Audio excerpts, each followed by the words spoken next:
Uttar Pradesh assembly का budget इजलास आज से शुरू हो रहा है। वजीर आला योगी आदित्यनाथ की दूसरी बारी का ये पहला इजलास है। गवर्नर आनंदीबेन के खिताब से बजट इजलास शुरू होगा। बजट 26 मई को पेश किया जाएगा।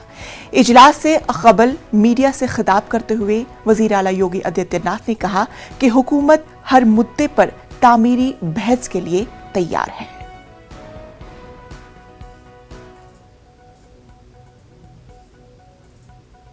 उत्तर प्रदेश राज्य का 2022-23 का बजट भी इसी सत्र में आएगा। एक प्रकार से बजट सत्र है। 26 मई को प्रदेश सरकार अपना बजट विधानसभा में प्रस्तुत करेगी। 25 करोड़ लोगों के विकास के लिए, गरीबों के कल्याण के लिए, समाज के प्रत्येक नागरिकों के हितों के लिए जो बजट यहां पर प्रस्तुत होगा, उस बजट में सभी माननीय सदस्य भाग लेंगे और बजट को पारित करा करके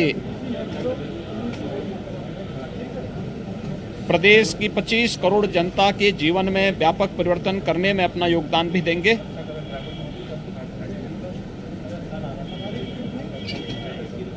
प्रदेश के विकास के लिए, प्रदेश के गरीबों, किसानों, नौजवानों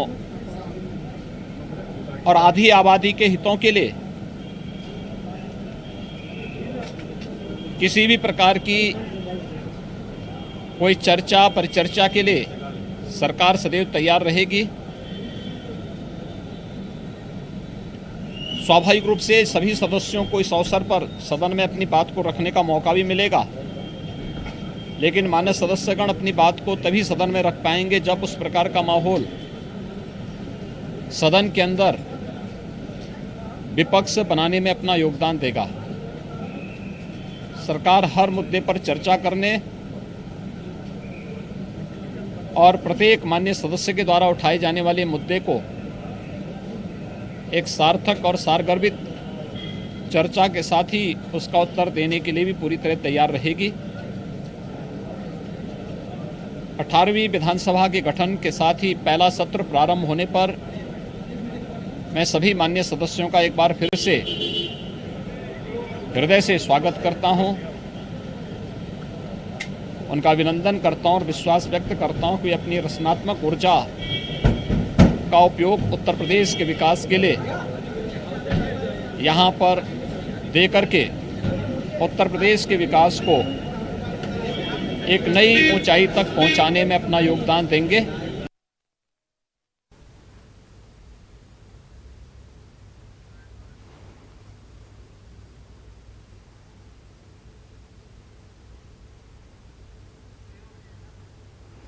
आजम खान और उनके फर्जन अब्दुल्ला आजम ने ऐवान की रुकनीत का हल्फ लिया। आज पहली मर्तबा उनकी असेंबली में शिरकत है। देखिए कि क्या बात होगी कि आजम खान और अखिलेश यादव की पहली मुलाकात आमने सामने कैसे होगा।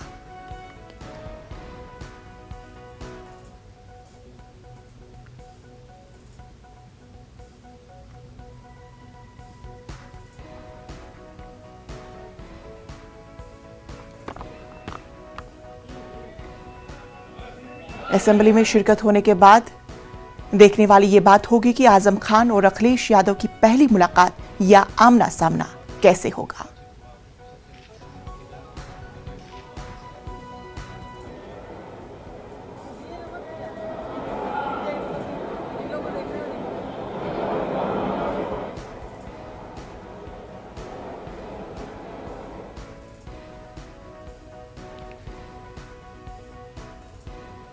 आजम खान और उनके फर्जन अब्दुल्ला आजम ने ऐवान की रुकनीत का हल्फ लिया।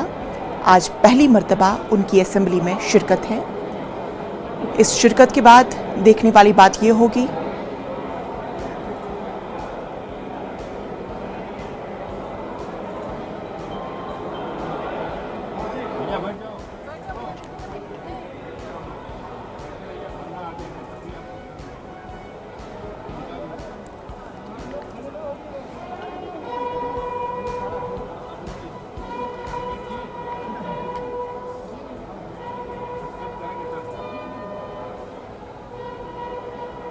बजट इजलास शुरू हो रहा है। वजीर आला योगी आदित्यनाथ की दूसरी बारी का ये पहला इजलास है। गवर्नर आनंदीबेन के खिताब से बजट इजलास शुरू होगा। बजट 26 मई को पेश किया जाएगा। इजलास से कब्ल मीडिया से खिताब करते हुए वजीर आला योगी आदित्यनाथ ने कहा कि हुकूमत हर मुद्दे पर तामीरी बहस के लिए तैयार है।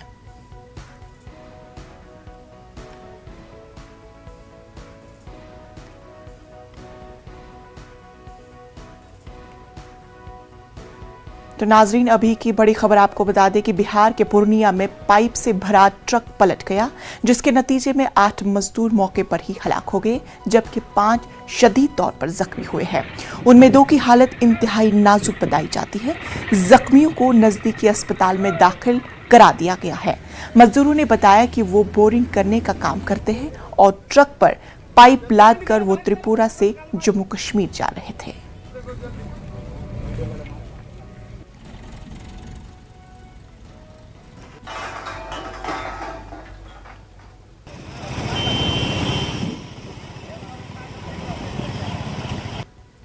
ड्राइवर का जो है आंख लगने से जो है ना वो बैलेंस खो दिया, उसी में वो एक्सीडेंट किया। कहाँ से गाड़ी कहाँ जा रही थी? गाड़ी बता रहा था कि त्रिपुरा से चली है, इसके बाद ये जम्मू कश्मीर के लिए जा रही थी। कितने मजदूरों की मौत हुई है? 6 मजदूर, ये 8 मजदूर। कितने लोग थे उसमें?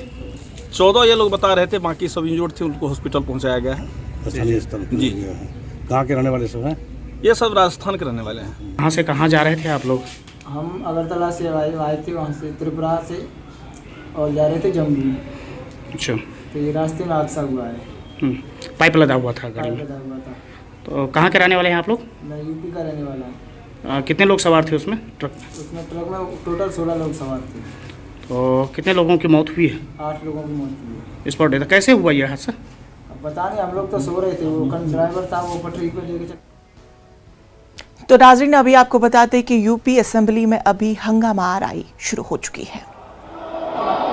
अपोजिशन की जानिब से बरसरे इख्तिदार जमात के खिलाफ हंगामा आराई हो रही है। अपोजिशन जमात हंगामा अपोजिशन की जानिब से हंगामा आराई हो रही है। अपोजिशन अरकान ने अपने हाथों में प्ले कार्ड्स लेकर नई सरकार के गठन और नवनिर्वाचित सदस्य को बधाई भी देती। कोरोना कालखंड की चुनौतीपूर्ण परिस्थितियों में प्रदेश में विधानसभा सामान्य निर्वाचन 2022 संपन्न हुआ। इसके लिए 75 जनपदों के कुल 403 विधानसभा निर्वाचन क्षेत्रों में 1,74,803 मतदान बूथ स्थापित किए गए थे। मैं विधानसभा निर्वाचन को शांतिपूर्वक तथा सकुशल संपन्न कराने के लिए प्रदेश की जनता, भारत निर्वाचन आयोग एवं निर्वाचन प्रक्रिया से जुड़े हुए सभी अधिकारियों को, कर्मचारियों को, केंद्रीय पुलिस बल, राज्य पुलिस बल व अन्य समस्त को हृदय से अभिनंदन करती हूँ। उत्तर प्रदेश की विकासशील जनता ने राष्ट्रवाद, सुशासन, सुरक्षा तथा विकास पर विश्वास व्यक्त करते हुए मेरी सरकार को पुनः सेवा का अवसर प्रदान किया है। यह अवसर किसी सरकार को 3700 वर्ष के बाद प्राप्त हो पाया, जो यह सिद्ध करता है कि सरकार जन अपेक्षाओं पूरी तरह खरी उतरी है। मेरी सरकार का दूरदर्शी योजनाएं तैयार कर उन्हें निष्पक्ष, पारदर्शी और समयबद्ध रूप से क्रियान्वित किया गया। जन साधारण के जीवन स्तर में सुधार लाए जाने की दिशा में राज्य सरकार द्वारा निरंतर प्रयास किए गए हैं। ईज ऑफ लिविंग का लक्ष्य प्राप्त किया जाना विभिन्न कार्यक्रमों और योजनाओं का केंद्र बिंदु है। सरकार के प्रभावी प्रयासों का परिणाम है कि उत्तर प्रदेश आज विकास की 4 दर्जन योजनाओं में देश में पहले स्थान पर है, जो सुशासन का प्रत्यक्ष प्रमाण है। विगत 5 वर्षों में प्रदेश के शहरी एवं ग्रामीण इलाकों में प्रधानमंत्री आवास योजना के तहत 45,05,00,000 आवास स्वीकृत किए गए हैं। स्वच्छ भारत मिशन के अंतर्गत 3.61 करोड़ व्यक्तिगत शौचालय का निर्माण कराया गया। प्रधानमंत्री उज्ज्वला योजना के माध्यम से 1.67 करोड़ निःशुल्क गैस कनेक्शन प्रदान किए गए। सौभाग्य योजना के माध्यम से 1.41 करोड़ निःशुल्क विद्युत कनेक्शन दिए गए। प्रधानमंत्री किसान सम्मान निधि के अंतर्गत 2.55 करोड़ किसानों को 42,565 करोड़ रुपए स्थानांतरित किए गए तथा 86 लाख किसानों का फसल ऋण माफ किया गया। पिछले 5 वर्षों में मेरी सरकार द्वारा किए गए सार्थक प्रयासों के फलस्वरूप उत्तर प्रदेश राष्ट्रीय पटल पर एक सक्षम और समर्थ प्रदेश के रूप में उभर कर सामने आया है तथा अब उत्तर प्रदेश देश की दूसरी सबसे बड़ी अर्थव्यवस्था बनने की दिशा में अग्रसर है। इस उद्देश्य के साथ प्रदेश को $1 ट्रिलियन की अर्थव्यवस्था बनाने के लिए नियोजित प्रयास किए जा रहे हैं। उत्तर प्रदेश एक उत्कृष्ट निवेश एवं बिजनेस गंतव्य के रूप में उभरा है। Ease of doing business ranking में उत्तर प्रदेश अभूतपूर्व प्रगति करते हुए देश में तृतीय स्थान प्राप्त किया है। राज्य निवेशकों के लिए आकर्षक गंतव्य के तौर पर उभरा है। प्रदेश में महिलाओं एवं बालिकाओं की सुरक्षा, सम्मान व स्वावलंबन हेतु प्रारंभ किए गए मिशन शक्ति के 3 चरण पूर्ण हो चुके हैं। सभी जनपदों के समस्त 1535 स्थानों पर महिला बीट आरक्षी नामित करते हुए महिला हेल्थ डेस्क की स्थापना की गई। कानून एवं शांति व्यवस्था में महिलाओं की अधिक से अधिक भागीदारी हेतु 3 महिला PSC बटालियन लखनऊ, गोरखपुर व बदायूं का गठन किया जा रहा है। लखनऊ में अत्याधुनिक Uttar Pradesh institute of forensic science की स्थापना की जा रही है। प्रदेश के चिन्हित माफिया व उनके गैंग के सदस्यों सहित विभिन्न प्रकार के माफियाओं तथा अपराधियों द्वारा अवैध कृत्य से अर्जित की गई संपत्तियों के जब्तीकरण, ध्वस्तीकरण व अवैध कब्जे से 2021 करोड़ रुपये से अधिक मूल्य की संपत्तियां अवमुक्त कराई गई।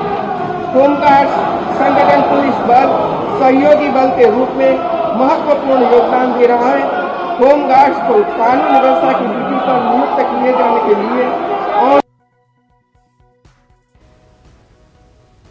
कई कल्याणकारी योजनाएं प्रभावी किसानों के हित को सर्वोपरि रखते हुए गोरखपुर में कई वर्षों से बंद पड़े उर्वरक कारखाने का पुनः संचालन प्रारंभ कराया। उत्तर प्रदेश खाद्यान्न के मामले में आत्मनिर्भर ही नहीं अपितु सरप्लस राज्य के रूप में देश में अपना स्थान बनाए हुए है। मेरी सरकार द्वारा 20 कृषि विज्ञान केंद्रों को स्थापित करते हुए उन्हें क्रियाशील किया गया है। कृषि तो नाजरीन 26 मई को यूपी असेंबली बजट पेश किया जाएगा। फिलहाल वक्त हुआ छोट से वक्फे का। ब्रेक के बाद इस्तकबाल। अब बात करते हैं महाराष्ट्र के, जहां पिंढरपुर माहौल रोड पर हुए हादसे में 6 अफराद हलाक जबकि 3 शदीद तौर पर जख्मी हो गए। महलूकीन में से एक बच्चा भी शामिल है। जख्मियों को नजदीकी अस्पताल में दाखिल करा दिया गया है। शादी की तकरीब में शिरकत करने के बाद ये सभी शोलापुर जा रहे थे कि पेंडवर गांव के नजदीक ये हादसा हुआ।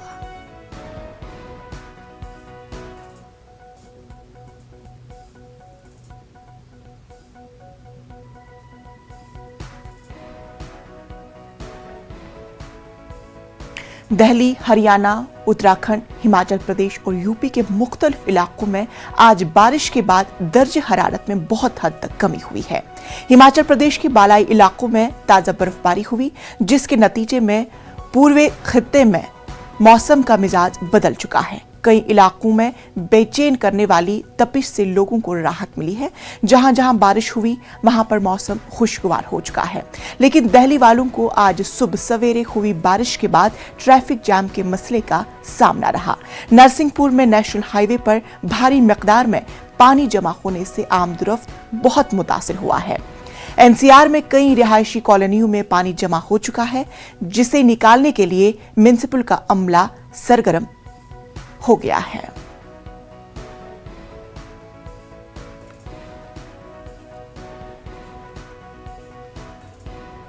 लेट हो रहे हैं, ठीक है, बहुत ज़्यादा जाम लगा हुआ है। 12 पुला से लेके ये आश्रम तक पूरा जाम पड़ा हुआ है। और ये हमारा ये भैरव ये वाला रोड है जो पूरा जाम पड़ा हुआ है। आने में बहुत समस्या है, जगह जगह जाम है और बहुत पानी भरा हुआ है बहुत ज़्यादा। मेरे को कम से कम 15 मिनट लगते थे, आज मुझे आध पौन घंटा लग गया आने में। बहुत ज़्यादा दिक्कत है।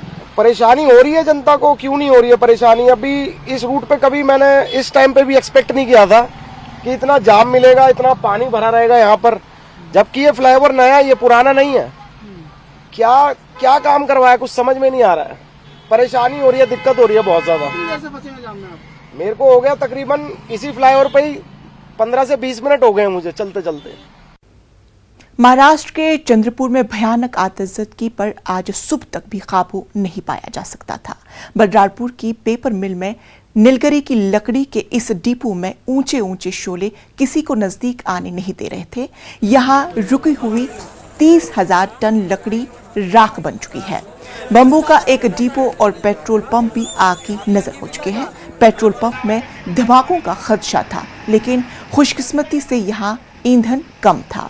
हाईवे कंस्ट्रक्शन कंपनी के दफ्तर को भी आग ने नहीं बख्शा। बुलंदतरीन शोलों ने बिजली की बड़ी लाइन को भी जला दिया, जिसके नतीजे में खित्ते के कई इलाकों में बिजली सप्लाई मुनक़ता है और कल रात से पूरा इलाका तारीकी में डूब चुका है। आसपास के मकामात से यहां फायर इंजन मंगवाकर आग पर काबू पाने की कोशिश की गई। बड़ी मशक्कत के बावजूद आखिरी इतलात मिलने तक आग की तबाही जारी थी। इस इलाके में जंगल को आग लग जाने का खतरा पैदा हो गया है। बताया जा रहा है कि फॉरेस्ट डिपार्टमेंट का लकड़ी का डिपो भी जल सकता है। आग से नुकसानात के अंदेशे को देखते हुए बलरामपुर सरवंचा नेशनल हाईवे आम ट्रैफिक के लिए बंद कर दी गई है।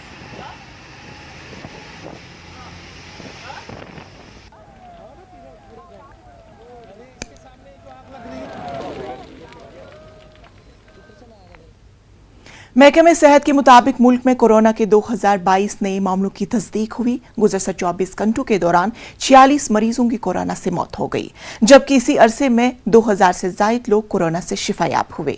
फिलहाल मुल्क भर में 14,800 से जायद एक्टिव मामले पाए जाते हैं। कोरोना से बचाव के लिए मुल्क भर में अब तक 192 करोड़ से जायद टीके लगाए जा चुके हैं। वहीं एहतियाती तदाबीर इख्तियार करने की मरकज और रियासी हुकूमतों की जानिब से लगातार अपील की जा रही है। वजीर आजम नरेंद्र मोदी टोक्यो पहुंच चुके हैं। वजीर आजम जापान के वजीर आजम फोमियो किशिदा की दावत पर जापान पहुंच चुके हैं, जहां वो 24 मई को क्वेड इजलास में शिरकत करने के साथ अमरीकी सदर जो बाइडन और ऑस्ट्रेलिया के नौमुंतखब वजीर आजम से दो तरफा मुलाकात करेंगे। कुवैत सरबराही इजलास में अमरीका, ऑस्ट्रेलिया, जापान और हिंदुस्तान के सरबराहान शिरकत करेंगे। इस इजलास में कुवैत इक़दामात की पेशरफ्त का जायजा, हिंद बहरिया अलकाहिल खत्ते में होने वाली पेशरफ्त और बाहमी दिलचस्पी के आलमी मसाइल पर तबादुल ख्याल किया जाएगा। जापान पहुंचने पर पीएम का वालहाना इस्तकबाल किया गया। टोक्यो में मुकीम हिंदुस्तानी निजाद लोगों ने वजीर आजम नरेंद्र मोदी का गर्मजोशी से खैर मकदम किया। उन्होंने वजीर आजम के हक में नारे बुलंद किए।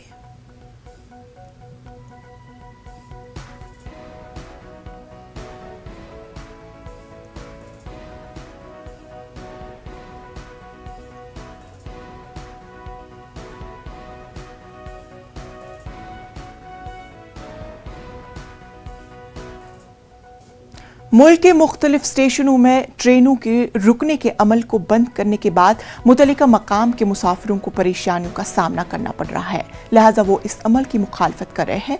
बिहार में भी रेल रोको तहरीक शुरू की गई है, जिसकी वजह से 23 ट्रेनें मनसूख कर दी गई हैं, जबकि 40 ट्रेनों की रूट में तब्दीली की गई। कई मकामात पर लोगों ने रेल लाइन को ब्लॉक कर रखा है। मुजाहिरीन और रेलवे इंतजामिया के दरमियान कई दौर की बातचीत हो चुकी है, जो कि नाकाम साबित हुई।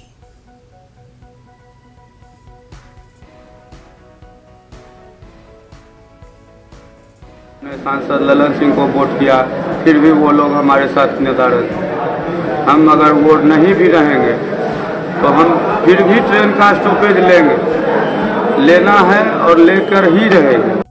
जो गाड़ी अभी इन लोगों के द्वारा रोकी गई है पाटली एक्सप्रेस, उसका स्टॉपेज देने के लिए उन लोगों ने निर्णय ले लिया है। इसकी जानकारी मैं सभी अंचलकारियों को देना चाह रहा था, ताकि वो पाटली जो गाड़ी यहाँ पर रुकी हुई है उसको जाने दें। इसके अतिरिक्त भी उन लोगों का डिमांड है, डिमांड पत्र भी दिया गया है। मंत्री जी उस समय बताए थे कि वहाँ का रेवेन्यू का मामला, तो हमने कहा था कि और स्टेशन पर अगर जो ठहराव हो रही है, और बढ़ैया तो धार्मिक जगह है, रेवेन्यू का मामला है, तो आप ठहराव करें, रेवेन्यू बढ़ाने की भी व्यवस्था वहाँ बनाएगा। वहाँ के लोगों ने बताया था कि नहीं रेवेन्यू यहाँ आता है, तो इसको थोड़ा सहानुभूतिपूर्वक विचारने की और वहाँ पर निश्चित तौर पर ट्रेन के ठहराव के लिए हम बात करेंगे। मध्य प्रदेश के वजीर आला शिवराज सिंह के जरिए बच्चों के लिए घर घर से खिलौना जमा करने के लिए हाथ ठेला लेकर निकलने के ऐलान पर सियासत शुरू हो गई है। वजीर आला शिवराज सिंह अवाम की फलाह के काम में सरकार के साथ जहां अवाम का ताउन लाजमी समझते हैं, वहीं कांग्रेस ने शिवराज सिंह के ऐलान को मजाकिया खेज बनाते हुए इसे तनकीद का निशाना बनाया। कांग्रेस का इल्जाम है कि जो सरकार करोड़ों रुपया अपनी आसाइश पर खर्च करती है, इसके पास आंगनबाड़ी के बच्चों के खिलौने के लिए रकम नहीं है। बच्चों के लिए खिलौना जमा करने के लिए वजीर आला 24 मई को भोपाल की सड़कों पर हाथ ठेला लेकर निकलेंगे। बच्चों के लिए खिलौना जमा करने पर दोनों पर पार्टियों के लीडर क्या कहते हैं, आइए सुनते हैं।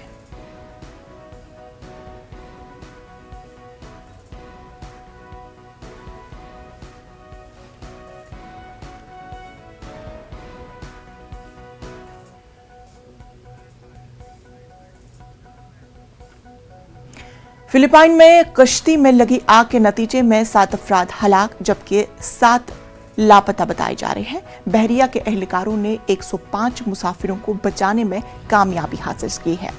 23 मुसाफिर जख्मी भी हुए हैं, जिन्हें नजदीकी अस्पताल में दाखिल करा दिया गया है। कश्ती मकामी वक्त के मुताबिक सुबह 5 बजे पोलियो जजीरे से कोरजून सूबे के रियल बंदरगाह के लिए रवाना हुई थी, लेकिन सुबह 6:30 बजे के करीब हंगामी कॉल कंट्रोल सेंटर को मौसूल हुआ। इमरजेंसी कॉल मौसूल होने के फौरन बाद बहरिया की टीम को रवाना किया गया। कश्ती में आग कैसे लगी, इसकी जांच की जा रही है। तो नाजरीन, खबरों में फिलहाल इतना ही। मुझे दीजिए इजाजत। आदाब। इस न्यूज हेडलाइंस के